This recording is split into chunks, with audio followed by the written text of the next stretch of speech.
following program is a peer-to-peer advice show and does not diagnose mental health conditions. If you're seeking social services, please call or text 211 or go to 211.ca.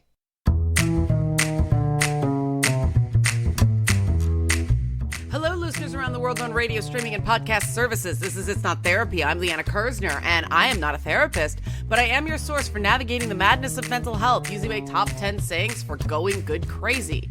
This week, I am stepping out of my comfort zone. I don't normally do New Age content on this show because, well, yeah, lack of scientific backing, lots of grift, but according to Pew Research, yes, 62% of Americans hold at least one New Age belief. And before us Canadians think that we're superior, the data is sketchy, but around 59% of Canadians report experiencing some sort of psychic activity. And that number is from all the way back in 1990.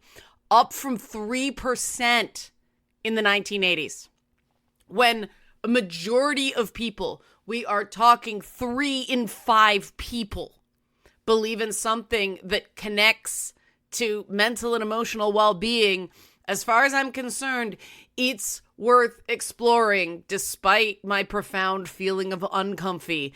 The New Age space is stigmatized because of its crossover with, well, legit cult activity, but having a bunch of crystals isn't going to hurt anything except your wallet if you're also seeing your doctor for checkups and taking any necessary medication. And there's a deeper reality regarding New Age practices as well, and some people are not going to like listening to this because it has to do with the colonial era of history. During that time, various colonial powers damaged and misappropriated the traditional practices of Black, Indigenous, Asian, and South Asian peoples. Before chakras were New Age, they were South Asian traditional practice. Before energy healing, light healing was New Age, it was West African ritual by way of the Caribbean. And some of these communities are where mental health stigma is the highest and rates of seeking treatment are the lowest. So simply dismissing anything that sounds New Age, hot take, it risks an accidentally racist approach to mental health care.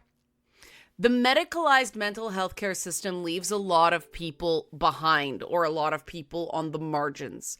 But the New Age is just occult thinking leaves people in those communities vulnerable to a lot of abuse. Spiritual abuse can happen in major religions as well, but there seems to be this thought out there that if someone is in a New Age group, they somehow brought that abuse on themselves. The problem is, sometimes there are children involved. I work directly with people who suffered spiritual abuse as children. And it's about an even split between officially recognized religions and New Age practices. And again, with 3 in 5 people turning to some sort of New Age belief.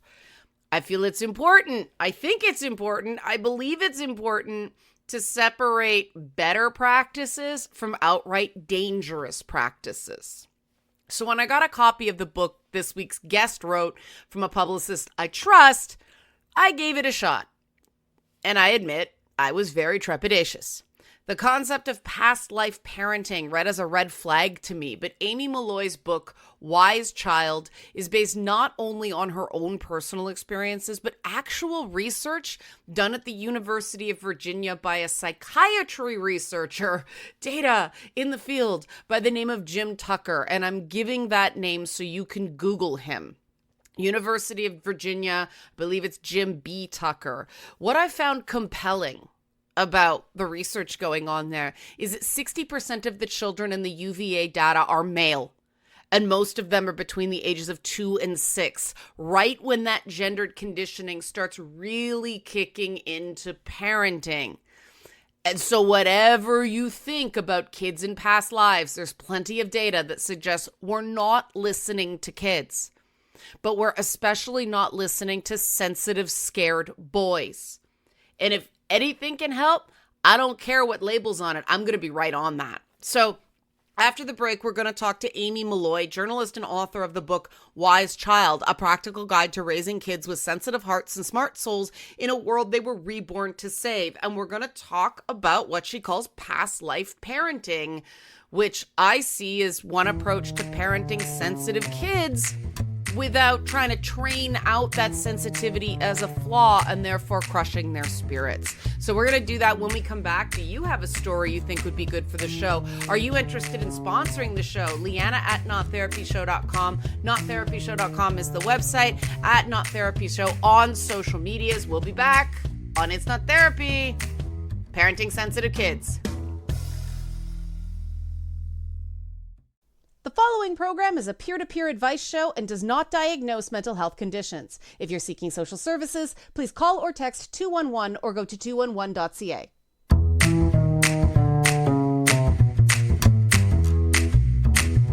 We're back on It's Not Therapy. I'm still Leanna Kersner. I'm still not a therapist. We're still talking about sensitive kids, being one and parenting one. And I'm here with journalist Amy Molloy. I teased Amy off the top of the program, and I'll repeat while Amy's here what I said at the top. When I originally looked at this, I'm like, I'm not sure. Past life, what? And then I read Wise Child. And I was like, this is solid stuff regarding kids. It's stuff that I wish people had known when I was a kid back in the day. Amy is a journalist by trade, so we have something in common right there. So Amy, welcome to It's Not Therapy. Why did you decide to write this book? Oh, great question. Well, first of all, I'm so glad that you kind of push through the first thought of like, oh, not for me, because I'm very aware that most people will think that. A lot of people, and even when I was you'll get this as a journalist and a writer and content producer, I really put a lot of thought into the name of the book and how to write the blurb and how to describe it, because I didn't want people to go, oh, past life parenting, not for me, and miss the content of the book and how much there is in there for everyone. And I never thought I would write a book about past life parenting at all. You know, I've written about mental health for years, mental wellness, and so many different topics. And it was only after having my second child, my little boy, who is a very typical, highly sensitive soul. He's a big feeler. He's a big thinker. I mean, he's 6 now, but from the moment he was born, he was, I really don't want to use the word difficult, but for a very human word, let's use the word difficult. Like I couldn't soothe him. I couldn't settle him. He wouldn't sleep. And I just couldn't shake the feeling that I kept saying to my husband, he doesn't seem to want to be here. Whatever that meant, I just kept saying he doesn't seem to feel safe here with us in our family on this planet. And I found my way into a past life therapy session. I've been going to spiritual healing for years and years. My dad was paralyzed from Hodgkin's lymphoma when I was a teenager.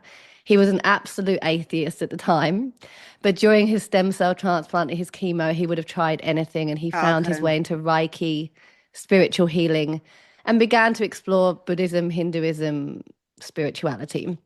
So through my teens, they taught me to meditate, which I was so grateful for, and they opened me up to kind of spiritual healing and that world.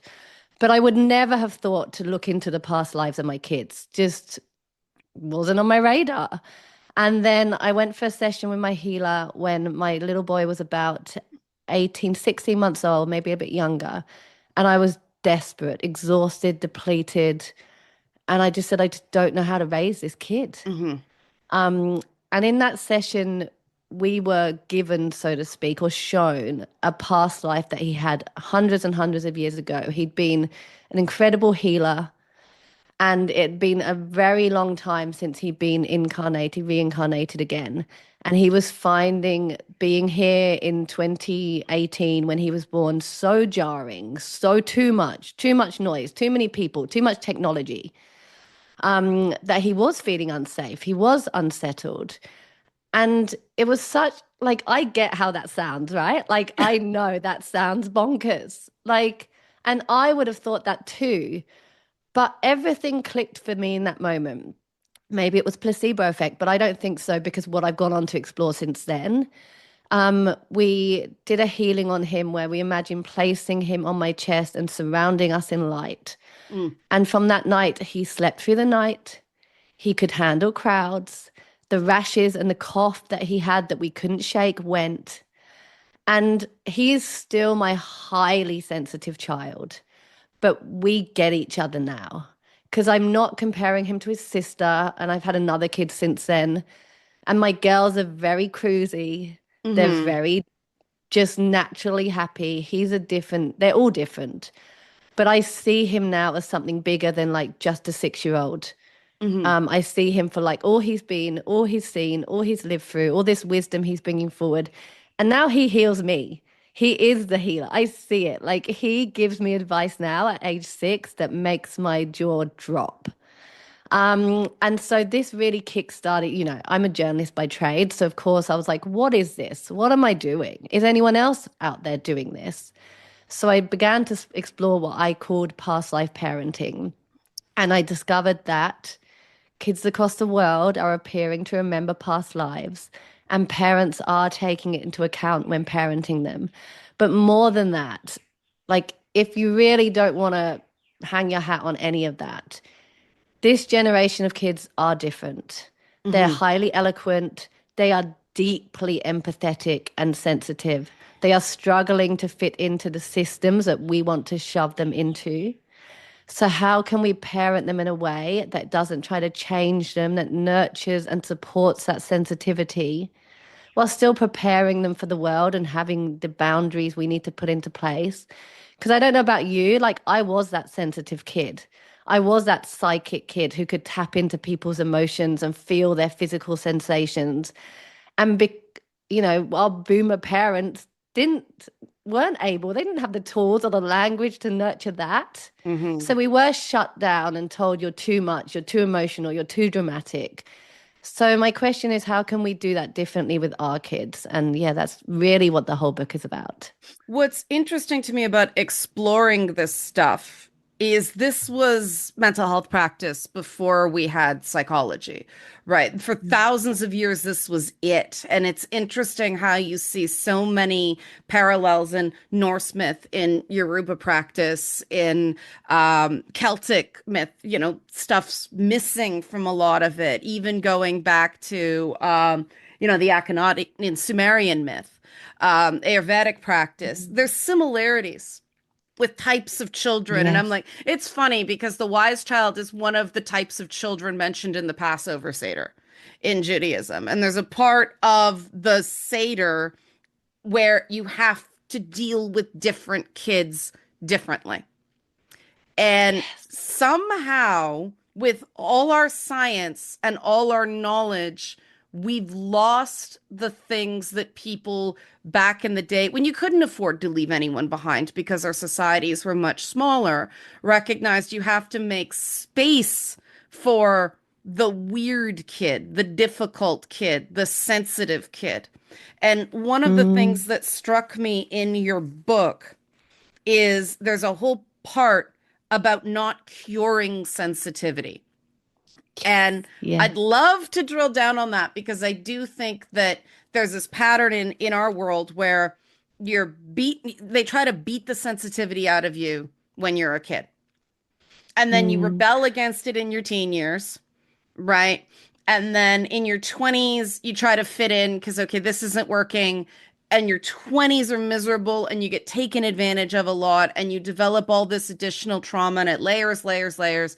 And then the 30s are about undoing your 20s. And by your 40s, finally, you're just like acceptance because there is no other option, yeah. right? Yes. And I thought, what if some of these older ways have an answer for better? So we can Mm, start, maybe when we're 18. Well, we're not fully formed until we're 28, but maybe we can start sooner if we embrace some of this stuff. So, what do you mean, don't try to cure your kid's sensitivity? yeah. Well, the problem is, I'm a mum of three. I've got three kids. How old are they? 4, 6, and 8. One of them's home sick now. And sensitivity or hypersensitivity, however we want to call it, empathy, the deep feelingness of our kids is inconvenient in the world that we have set up for us. You know, both me and my husband work. If I've got a kid who's saying, Mommy, I need a day at home. I'm feeling a lot today. I've got to go to work. I've got media interviews. My husband's got to go off and he works in a national park. He's got somewhere to be. It's inconvenient to be sensitive. And that's the truth because of the world we have and the lack of the village that we have. Mm-hmm. And so it's really hard for parents to embrace the sensitivity of their kids because we have things to do and places to be and people to see. And so it takes the flexibility out of our family's life. And so I think that's where the acceptance comes into play. My oldest daughter, she is easy to handle because she wakes up happy.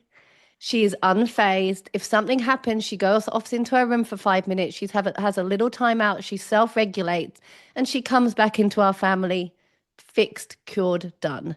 My little boy, he whips everyone up into his feeling whirlwind. We all need to lean in. We all need to be there, be present, be listening, be healing.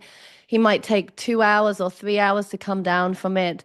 That's annoying for me when I've got a podcast interview to do or a book to finish writing.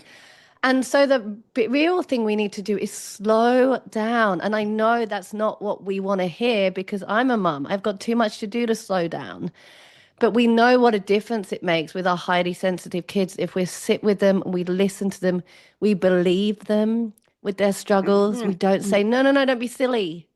We say, actually, maybe you did feel a funny vibe with that teacher. Maybe you do feel off when you go to swimming lessons. Maybe you really are terrified of getting in that water. Mm-hmm. Let's talk about it.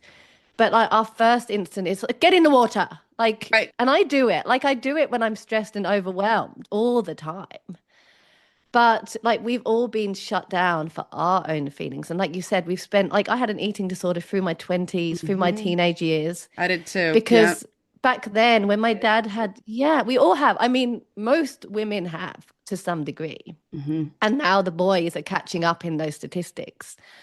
And because back then when my dad was diagnosed with cancer, there was just no one sat down with me as a teenager and said, how are you doing? Yep.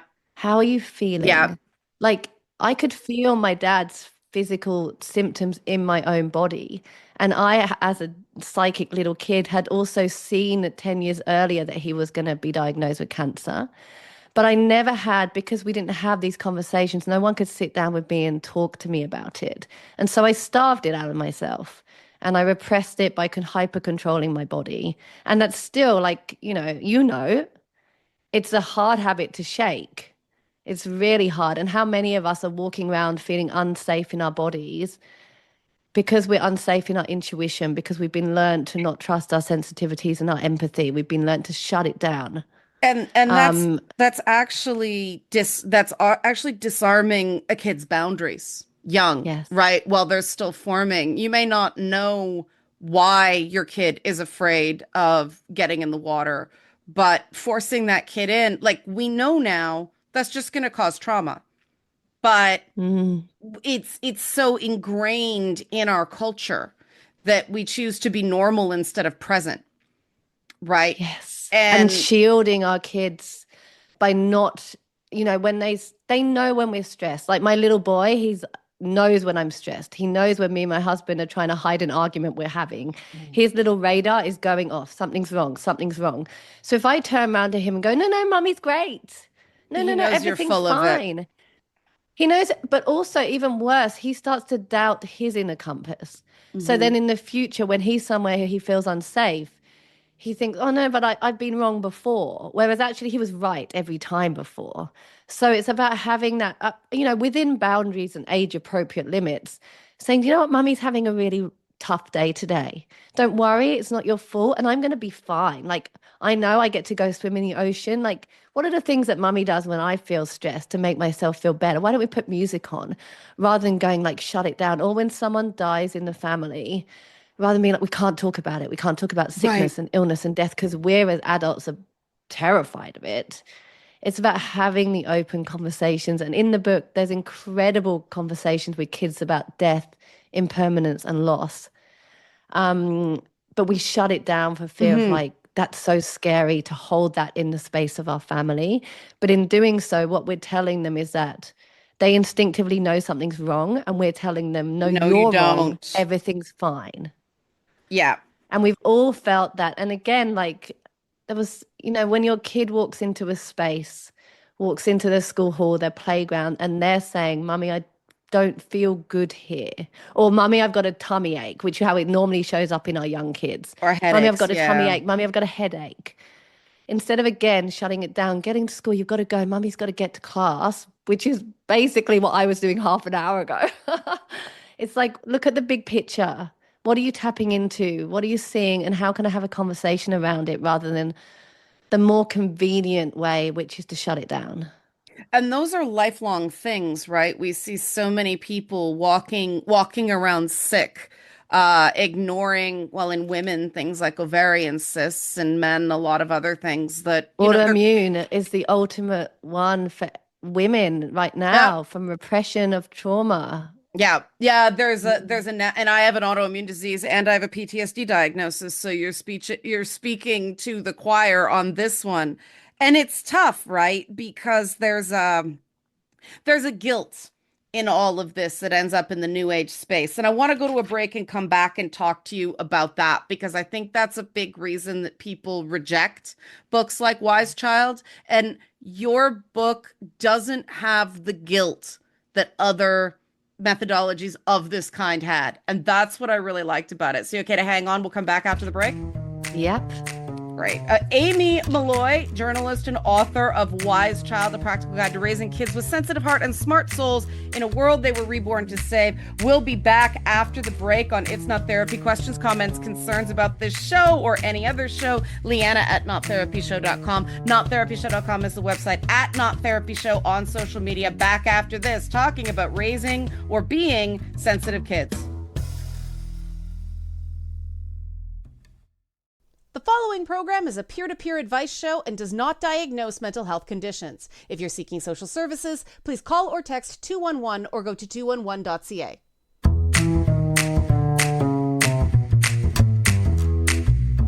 We're back in It's Not Therapy. I'm still Leanna Kersner. I'm still not a therapist. We're still talking raising and being sensitive kids. I am here with author Amy Molloy. She's a journalist and author of Wise Child, and it is a book about past life parenting. And before the break, I talked about the fact that there tends to be this guilt. There is a lot of abuse in the new age space when it comes to this stuff. I work with people personally who have a lot of trauma from being dragged into something that was not safe. And these kids felt unsafe, but because it was a spiritual guru, oh, no, no, you were supposed to listen to them and just don't trust your instincts. And if you listen to the past segment with Amy, this is the exact opposite of what she's saying. And Mm, I want to talk to you, Amy, with your own kids and delving into this and taking such a risk. And a lot of this stuff, there's a whole part of the book on belief, on what belief can do. mm, And how did you balance you give a lot of yourself over to bigger stuff in this mm, process. And in the traditional mental health, it's accepting the process or submitting to the process, right? In the more spiritual side, it's different terminology, but it's all essentially the same thing. How did you balance that with protecting and advocating for your kid? Well, realized you were I hope this isn't too hard to word, kind of smothering your kid, yes. right? Like that had to be that had to be a gut punch, right? Mm. Like that's a big thing to accept as a mom, since there's a lot of guilt in motherhood too. So, Oh, I mean, most of motherhood is really about trying to navigate guilt yeah, and shame yeah, and, taking responsibility for the parts you're playing in the stuff we will all hand down. I mean, none of our kids are coming out unscathed in terms of what they inherit from us. I always try to take a lot of responsibility, but I don't want to walk around feeling like I should be guilty and shameful and right. constantly repenting for something that I have done as a parent or previously to them. So it's really about finding that balance. And that's what I loved about Wise Child. It's about saying it's not all down to parents. Our kids are being born with innate wisdom and knowing. So, this belief we have that I have to show up with all the answers with how to parent these kids, especially in 2025, which is a terrifying time to be a parent, Mhm. it instantly, for me, alleviated that pressure and was such a relief to go. My kids are their own person. They already coming into this world. They're not a blank piece of Play-Doh for me to mold into this perfect human. They already have their own stuff they're bringing in, their own karmic destiny of whatever word you want to put on it.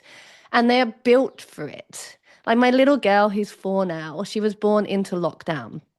And I felt so much guilt for like, what kind of world am I bringing her into? There was race riots and lockdown, and Mhm. it was complete carnage and has been ever since, let's face it. Yeah. And she turned around to me when she was 3 and she said, Mummy, do you know I chose to be born during lockdown? And we hadn't talked about it. We had a really we really tried to shelter our kids during COVID. They were really young. They didn't really need to know the full extent of what was going on. We don't listen to news in the house. We try and limit their exposure. She hears about it. But she said, you know, I chose to be born during lockdown.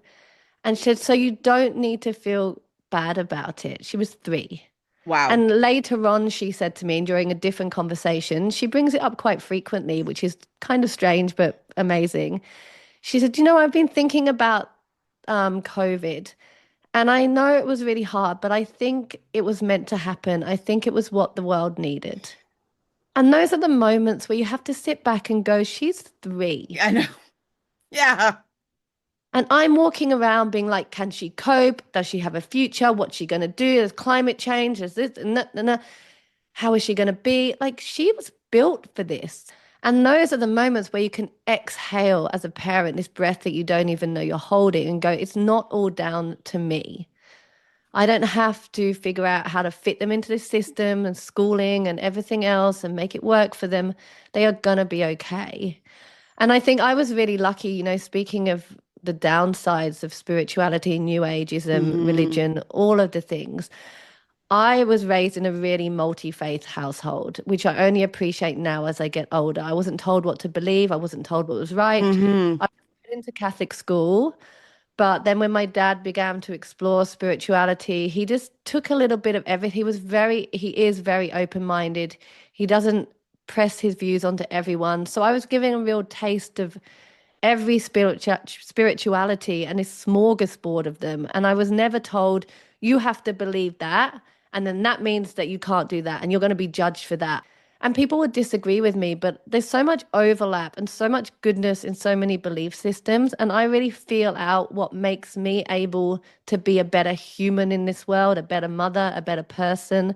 I choose to have trust and my own version of faith because it allows me to be a better mother, to be a better Right. writer, to write this book with courage. Kind of don't care so much what's right or wrong. I care what enables me to show up in the morning with hope and faith and optimism and then pour that into my family. That's more important to me than being like, this is what we should believe. This is it. This is Right. that. This is right. And to put aside anything that brings with it judgment or fear. And that's Yeah. how I navigate new ageism, especially because yeah, there's bullshit out there and there's people being hurt and we have to guard ourselves from that. So I really feel into it rather than the book has a lot of research and analysis too, but I Yeah, that really was feel my way into fascinating. everything. Yeah. Yeah, I mean, that's a journalist in me, right? It's very, very research heavy. I didn't want to just write a book that was like, I woke up and channeled this book and I think all our kids have been born before. Like I really needed to put the legwork into it and it took a lot of time. But I think that is going to be what surprises people about the book the most. And where the book lands, spoilers, but I do think it's important because I think a lot of people are gonna go, they have this identity. I know I have this of being science minded, right? Because science, being scientific, being able to find the right answer was the one thing I was rewarded for as a child. Making trees out of clay that look like brains was not.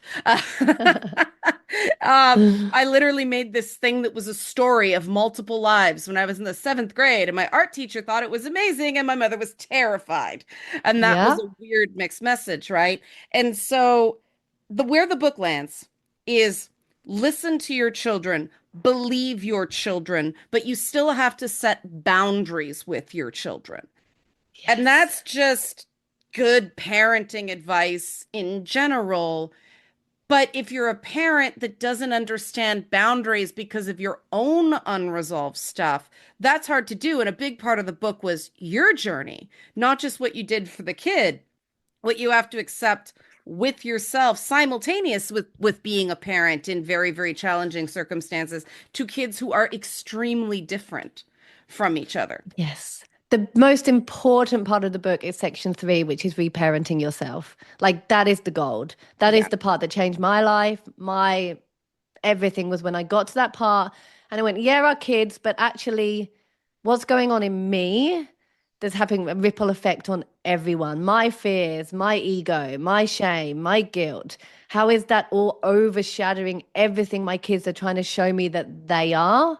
When my, especially around those hot button topics, when my kids talk to me about money, gender, sexuality, Yeah. death, how is my own stuff silencing them and my own fears of them fitting in and conforming? You know, when my little boy is struggling at school, how am I reacting most of the time is from my own fears and Uh-huh.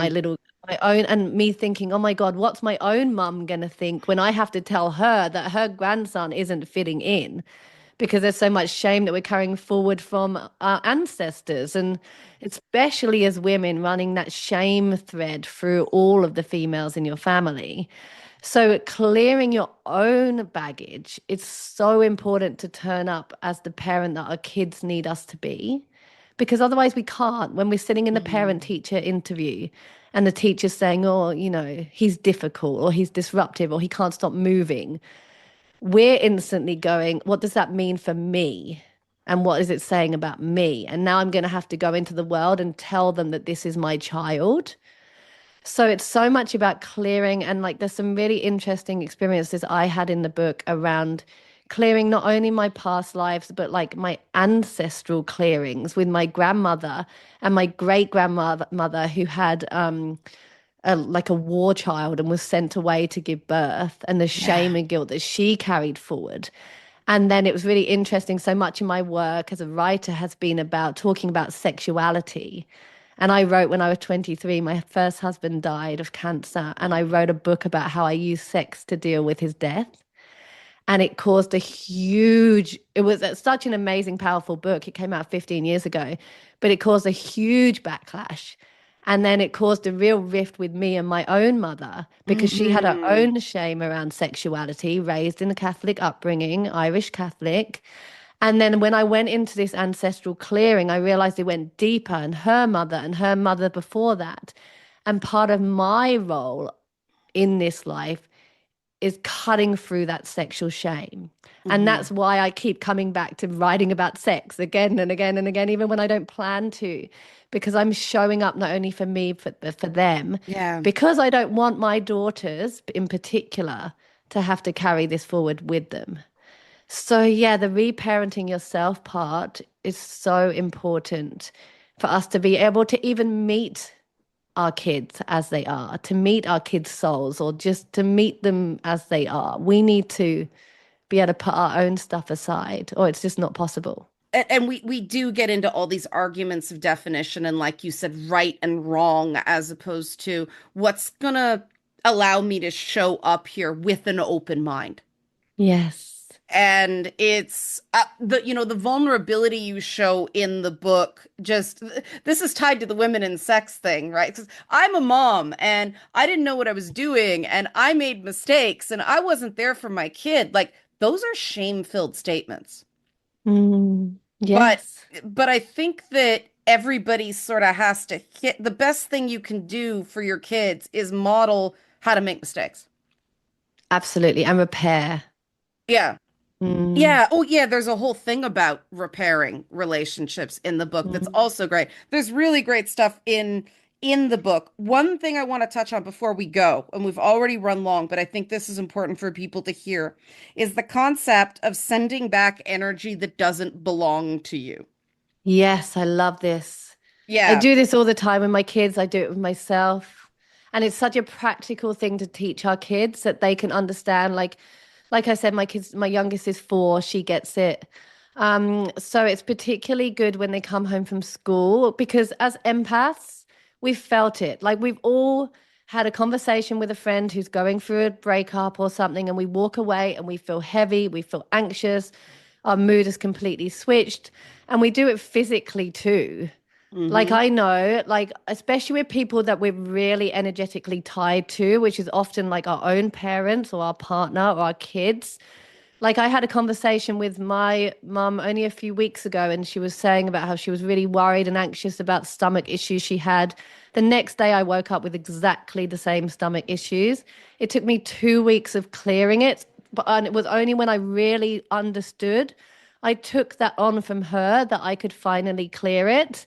I've done it with my dad in the past. I had a period where I had really bad hip issues Mm-hmm. and exactly where his tumor grew around his spine. And it's really like we are entangled with each other, which is beautiful and really difficult at times. And our kids, because they're so open, they really feel it. So if they're in the playground and another kid's got a bellyache or another kid's anxious, they will bring it home with them and they will adopt it as their own and continue to carry it until we, number one, give them the awareness and then permission to release it. So it's literally saying to your kid when they say, "Oh, I've got a bellyache," or "I feel sad or scared," like, do you think this is your bellyache? Did anyone else in Mm-hmm. your class have a bellyache today? Do you think was anyone else around you feeling a bit sad today in the playground? And then, chatting to them about it and then saying, if you think this might not be yours, do you Mm-hmm. know it's okay to let it go? You can imagine like letting it go into the air and watching it drift off into the sky and watch it go away with the clouds because it's okay to not carry it forward. And God, we need that as adults. We need that because we were never taught it. And so, like, when your husband's having a tough time at work, we carry it as our own. When our kids are struggling at school, we carry it as our own. And again, it blocks up from showing up with what they really need, It's so which is ego it. driven too, right? Because Yeah, it's not ours.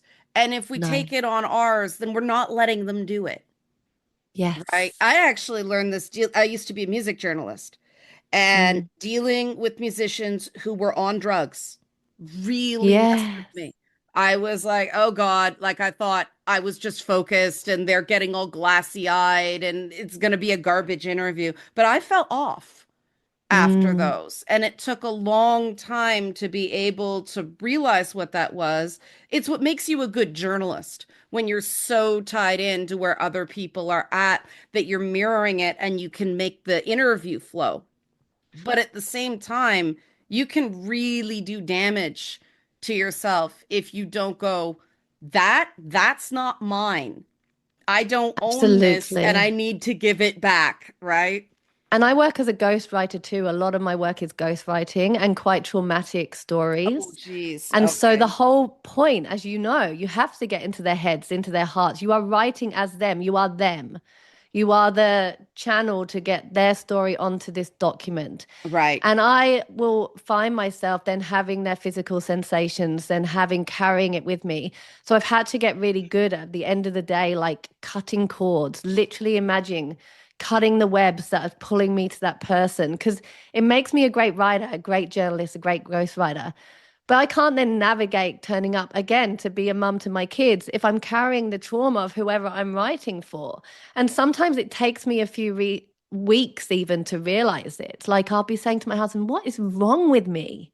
Why am I so anxious or angry?" And Yeah. then I'm like, he often points it out to me now, and he's a scientist, so it's hilarious because this is not his world at all. Mm-hmm, He will mm-hmm. say, "Well, what are you writing about? What have they been telling you? What have they been feeling? Like, have they been having a panic attack in your phone calls with them? Yeah. And you're wondering why then you're carrying that forward once you press, end the call with them?" And our kids feel that because they're so open and we feel that. So even if that's all you take from the book, that is such a wonderfully practical thing you can do to be like, what am I entangled in? Whose mind, Yeah. whose physical symptoms, whose journey am I entangled in? And how can I give myself permission to go, no, no, no, I can love you. I can be professionally powerful with you. But at the end of the day, when I get in bed, I'm cutting ties with you. Yeah, And I do that it with is my yours. mum, Yeah. totally. Yeah. And without people we care about, that feels really tough. I frequently do it with my mum. I do it with my kids. I do it with my partner. Hmm. And that guilt comes up like, but no, no, no, you should be entangled with them. Like, no, if I'm going to show up as me in the world and be the best version of me, I have to cut the ties so I can then show up without all that stuff weighing me down. And you have to trust the wisdom of the other person that it's theirs, Yeah. right? And it's true. One thing I find is cooking dinner at the end of the day, chopping vegetables or peeling and being able to throw away the peelings. It's like, okay, Yes. goodbye day. Like it's right there. And whatever people believe about the literalness of the ritual is not the point. It's what No. it's doing for you inside, right? Exactly. So, like, there's so many things I do on a daily basis. Like, if I'm feeling angry, I will take the fire I imagine in my chest and I will walk on the grass and plant it into the Oh, grass. that's great. And I feel the difference. I don't care what it is, what's happening, placebo effect, whatever. I feel the heat leave my chest and plant into the soil. And I am teaching my kids that too, because it's not enough to just go, oh, just let it go, just unentangle. Like, we need to teach our kids tangible, physical things that they can say, actually, when I said that's not my belly ache went. Yeah. And build up this evidence that they have, because then they feel less out of control. They're not just walking around the world taking on energy, just feeling like they have no autonomy over themselves. They can go, no, there's things I can do. And I don't have to run away and live in a hut in the middle of nowhere. I can Hmm. go to the busiest places and I can be an activist or whatever I want to do. But I've got these tools in place that when I go home at the end of the day, I come back to me. And Yeah. that's the most important thing. I'm so struck by I had a guest on, another Australian lady who has a son with pathological demand avoidance. And one of the Mm, things they found was that, role playing in games and making it kind of more magical and less real really helped with this child who was really struggling with control. And I think a lot of this language of fire and wind, and they're tangibles. Right. They're yeah. taking abstracts and they're making them tangible. And people don't have to use your language. They don't have to use mine if they find their own. I think that really is the definition of wisdom is taking these abstractions, making them real so you can turn them around, look at them, study them, and use them. Exactly. And nature, spending time in nature. Like, my husband's an environmental scientist. So he's very much in your camp of like, I will not believe it unless I see Yeah. the evidence. Like, show me a peer-reviewed paper and then we can have a conversation. And then show But me he, another because one and can be another, wrong. Yeah. another. Yeah. But he knows he spent his whole time in national parks. He knows the healing power of nature. And so it kind of doesn't matter the language or what you're saying. It's like, what is helping you? What is helping your kids? My kids are different creatures when they're outside on the beach, in the ocean, in a forest. They're completely different than when I stick them in a shopping mall or in a movie theater. Your kids aren't broken. There's nothing wrong with them. It's just we haven't figured out the systems and the processes and the places and the spaces that suit their specific soul, for want of a better word. So rather than being like, I'm going to force you to fit in that, how can we, for the most part, we all have to be in places that don't suit us sometimes. Right. But how can we make sure the majority of their time or the end of their day and the beginning of their day is custom made to bring them peace and trust and groundedness? And then they can navigate all the chaos in between because, again, they will come home to themselves around it, which is really, again, as adults, what we need to. Great place to stop. Amy Molloy, journalist, author of Wise Child, a practical guide to raising kids with sensitive hearts and smart souls in a world they were reborn to save. Amy, how can people find out more about you? Do you have a website or something like that? I do amymolloy.com.au, Instagram at Amy_Molloy, or the book is now available globally. So search Amazon, Wise Child, Amy Molloy. It's pretty much everywhere now. And that's Amy Molloy, AMYMOLLOY, Molloy. All right. Thanks, Amy, so much for coming on It's Not Therapy. All right, when we come back, final thoughts on what to look for in exploring New Age content you think might be helpful. Questions, comments, concerns, Leanna at nottherapyshow.com. Nottherapyshow.com is the website. There's a contact form if you want to reach out that way. At Not Therapy on socials. Back in a bit on It's Not Therapy.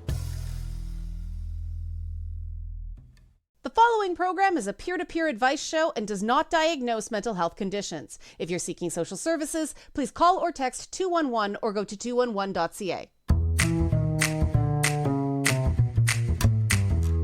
We're back in It's Not Therapy. I'm still Leanna Kersner. I'm still not a therapist. We're still talking about raising sensitive kids using a new age approach this episode. You may have noticed in the interview with Amy that a lot of her concepts, even though it was from like a past life parenting frame, line up with modern child psychology. And that's because human understanding didn't start with modern psychotherapy.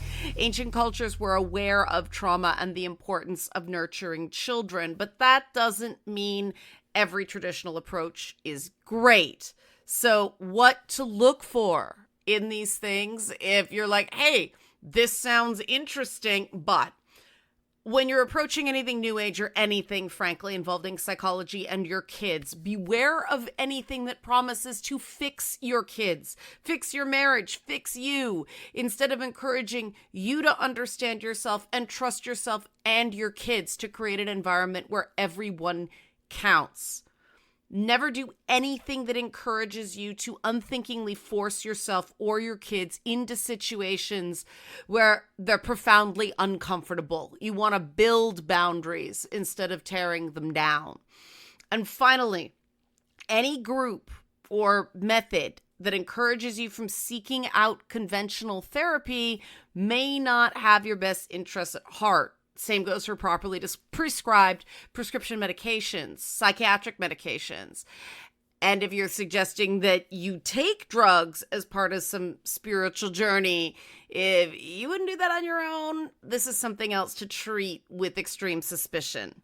But if New Age rituals help you create a language for your inner world and give you a series of rituals that help calm and center you, that's great. That's why we talk on this show about going good crazy. But please trust your gut on this. If something seems too good to be true, it probably is. No mental health model is perfect. Not cognitive behavioral therapy, not dialectical behavior therapy. And I'm somebody who benefited greatly from both.